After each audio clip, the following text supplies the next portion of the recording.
Hello everyone, আশা করি সবাই ভালো আছেন। আমার আজকের টপিক হচ্ছে IELTS একাডেমিক্সের রাইটিং পার্ট। যারা আমার চ্যানেলে নতুন তারা অবশ্যই আমার চ্যানেলটিতে সাবস্ক্রাইব করে রাখবেন আর নোটিফিকেশন অন করে রাখবেন সমস্ত আপডেট পেতে।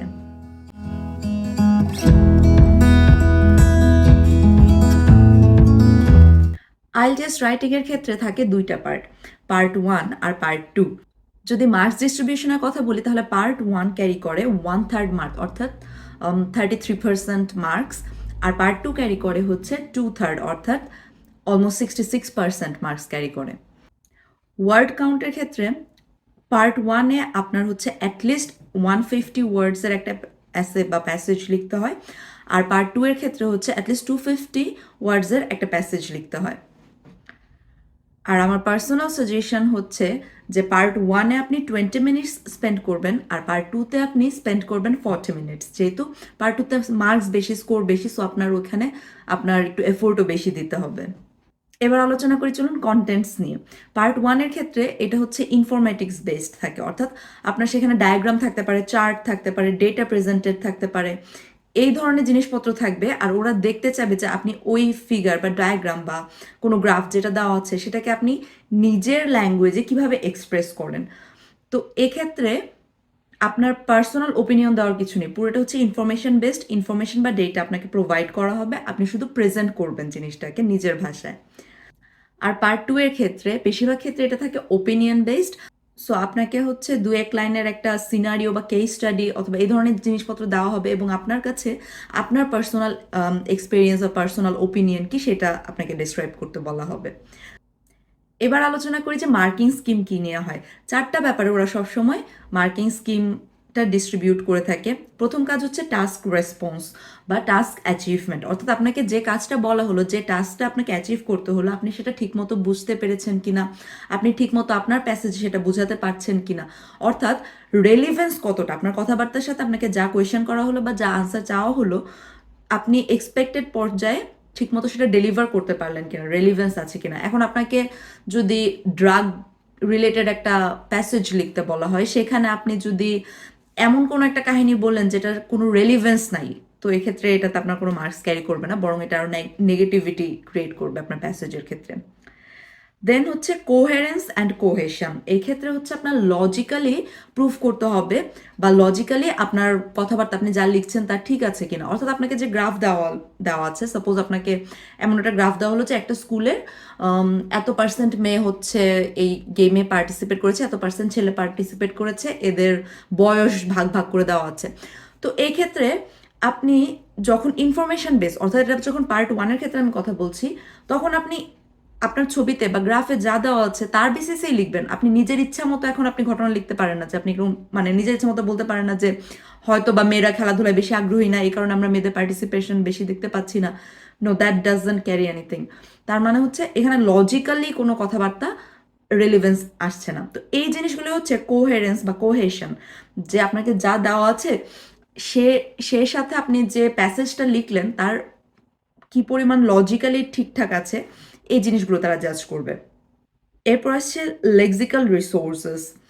এক্ষেত্রে আপনার জাজ হবে যে আপনার ভোকাবুলারি কতটা রিচ, আপনি কি পরিমাণ প্যারাফ্রেজ ইউজ করতে পারছেন। তো এখন আপনি একটা লাইনে লিখলেন যে this is a great achievement, second লাইনে আপনি গ্রেট অ্যাচিভমেন্ট না ইউজ করে আপনি অন্য কোনো ওয়ার্ড ইউজ করবেন। আপনি যখন রিপিটেশন অফ ওয়ার্ডস হবে, এটা একটা নেগেটিভিটি ক্রিয়েট করে, নেগেটিভ ইমপ্রেশন দেয়। তো আপনি চেষ্টা করবেন অনেক ডিফারেন্ট ওয়ার্ডস, বিভিন্ন ধরনের সিনোনিম বা অ্যান্টোনিমস বা বিভিন্ন স্ট্রাকচারালি চেঞ্জ করে প্যারাফ্রেজিং করতে। এরপরে সবচেয়ে ইম্পর্টেন্ট পার্ট যেটা, সেটা হচ্ছে গ্রামাটিক্যাল আর হচ্ছে অ্যাকিউরেসি, অর্থাৎ আপনার গ্রামার কতটা ঠিক আছে। আর সবসময় আপনি চেষ্টা করবেন সিম্পল ওয়ার্ড, যে জিনিসটা সিম্পল ওয়ার্ডে শেষ করা যায় আপনি ওভাবে লিখবেন না, আপনি কমপ্লিকেটেড ওয়ার্ডস ইউজ করবেন, আপনি প্রচুর কনজাংশন ইউজ করবেন, আপনি হচ্ছে কমপ্লেক্স সেন্টেন্স ক্রিয়েট করবেন, অলদো, অ্যান্ড, বাট, এইসব জিনিসপত্র দিয়ে মানে জিনিসটাকে আপনি যত খিচুড়ি করতে পারেন। অর্থাৎ আপনাকে প্রমাণ করতে হবে যে you are very good enough in writing. এবার পার্ট 1-এর ক্ষেত্রে কিছু জিনিস আপনার মাথায় রাখতে হবে। এখানে অবশ্যই আপনার যা দেওয়া আছে তার রেলিভেন্ট জিনিসপত্রই লিখতে হবে, এর বাইরে আপনি কোনো এক্সট্রা কথাবার্তা লিখতে পারবেন না। খুব সিম্পল একটা জিনিস, ছবিতে যা দেওয়া আছে আপনি শুধু তা ভাষায় প্রকাশ করবেন। এই পুরো ব্যাপারটাই 150 ওয়ার্ড অ্যাটলিস্ট হতে হবে। আপনি এর চেয়ে বেশি দিতে পারবেন, কিন্তু এর চেয়ে কম রেকমেন্ডেড না। আর যখন আসবে আপনার পার্ট 2 এর কথা, সেক্ষেত্রে আপনি ওপিনিয়ন বেস দেবেন। অর্থাৎ আপনাকে যদি একটা সিনারিও দিয়ে বলা হলো যে এক্ষেত্রে আপনার ওপিনিয়ন কি বা তোমার কি মনে হচ্ছে, তো এক্ষেত্রে আপনি অবশ্যই চেষ্টা করবেন আইদার এর ফরে অথবা এর এগেইনস্টে আপনি আপনার লজিক দিতে, আপনার পার্সোনাল এক্সপিরিয়েন্স দিতে। পার্ট 1 বা পার্ট 2 কোনো ক্ষেত্রেই আপনি কখনোই কোটস ইউজ করবেন না। অমুক মনীষী এই কথা বলেছে, অমুক বিজ্ঞানী এই কথা বলেছে, এসব কখনো ইউজ করবেন না। আপনি সর্বদা চেষ্টা করবেন আপনার পার্সোনাল এক্সপিরিয়েন্স লিখতে পার্ট 2 এর ক্ষেত্রে। আপনি এক্সাম্পল দিতে পারেন যে আমি আমার অমুক ফ্রেন্ডকে দেখেছি এই করতে, অথবা এত বয়সী একটা ছেলে এই করছে, এত বয়সী একটা মহিলা এই করছে, যেটা হচ্ছে রেলিভেন্ট আপনার টপিকের সাথে। এবং আপনি অবশ্যই যে কোনো একটা সাইড নেবেন। আপনি মাঝামাঝি কোথাও গিয়ে আপনার প্যাসেজ শেষ করবেন না। আপনি যদি মাঝামাঝি একটা স্ট্যান্ড নিতে চান, তাহলে হচ্ছে আপনার লজিক্যাল বা রেলিভেন্স আপনার স্কোর অনেক কমে যায়। এক্ষেত্রে আমি সাজেস্ট করবো, আপনি যদি মাঝামাঝি ধরেন, আপনার যদি এমন হয় যে আপনার পজিশনটাই আসলে মাঝামাঝি, সেক্ষেত্রে আপনি কি করবেন, একটা সাইড নিয়ে কথা বলবেন, তো লাস্টে গিয়ে আপনি একটা পজিটিভিটি দিয়ে শেষ করতে পারবেন, বা সলিউশন ওরিয়েন্টেড একটা কথাবার্তা বলে শেষ করতে পারেন প্যাসেজটা। এবং অবশ্যই অবশ্যই চেষ্টা করবেন আপনার পার্সোনাল এক্সপিরিয়েন্স এখানে শেয়ার করতে। রাইটিংয়ের প্র্যাকটিস আপনি কি করে করবেন? প্রথম কথা হচ্ছে ভোকাবুলারি আপনার এনরিচ করতে হবে, এবং এটা একদিন বা 2 দিনে হয় না, এটা একটা কন্টিনিউয়াস প্রসেস। আপনি চেষ্টা করবেন সবসময় নতুন নতুন আর্টিকেল পড়তে, রিসার্চ পেপার পড়তে, বই পড়তে, প্রতিদিন আপনার ভোকাবুলারি বাড়াতে, এনরিচ করতে। আপনি র্যান্ডমলি চাইলেও হচ্ছে বিভিন্ন ধরনের ওয়ার্ডসের সিনোনিমগুলো শিখতে পারেন। এখন একটা ওয়ার্ডের একটা সিনোনিম থাকতে পারে, সেই সিনোনিমটার আবার ডিফারেন্ট সোর্ট অফ ইউজ হতে পারে। আপনি সেই ইউজগুলোকে শিখুন, জানুন, বোঝার চেষ্টা করুন। আপনি মুভি দেখতেছেন, র্যান্ডম কোনো একটা মুভিতে হঠাৎ করে কোনো একটা ওয়ার্ড ইউজ করলো, আপনার মনে হলো আরে কি, এই ওয়ার্ড তো আমি জীবনেও শুনিনি।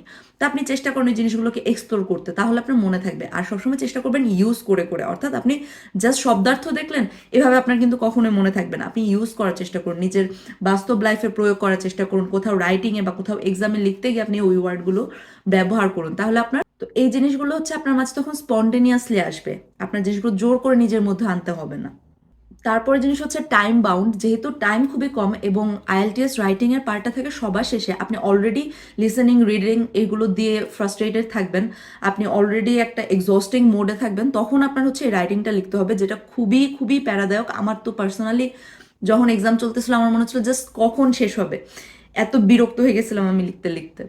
সো এক্ষেত্রে আমি একটা টেকনিক ইউজ করি। আমি হচ্ছে সেকেন্ড পার্টটা আগে সবসময় করতাম, যতবার প্র্যাকটিস করেছি। আমি সেকেন্ড পার্টটা আগে লিখি, ফার্স্ট পার্টটা পরে লিখি। যেহেতু সেকেন্ড পার্টটা বেশি মার্কস ক্যারি করে, তো আমি চাই আমার কনসেন্ট্রেশন সর্বোচ্চ যেন সেকেন্ড পার্টটার সময় থাকে, আর ফার্স্ট পার্টটাতে যেন অল্প কনসেন্ট্রেশন হলেও চলে। আর টু বি অনেস্ট, ফার্স্ট পার্টে আসলে কনসেন্ট্রেশন এত বেশি প্রয়োজনও পড়ে না, কারণ আপনার কাছে ফ্যাক্টস বা ডেটা, ইনফরমেশন সব দেওয়া আছে, আপনি শুধু দেখে দেখে লিখবেন। আর যেখানে পার্ট 2 এর যেটা, সেটাতে আপনার থিঙ্ক করতে হবে, আপনার চিন্তা ভাবনা করে প্যাসেজটা রেডি করতে হবে, মাথার মধ্যে সাজাতে হবে, তারপর আপনি লিখবেন। সো আপনি যখন বাড়িতে বসে প্র্যাকটিস করবেন, তখন অবশ্যই আপনি টাইম বাউন্ড করে প্র্যাকটিস করবেন, স্টপ ওয়াচ দেখে, ঘড়ি দেখে প্র্যাকটিস করবেন, যেন টাইম বেশি না লেগে যায় আপনার লিখতে গিয়ে।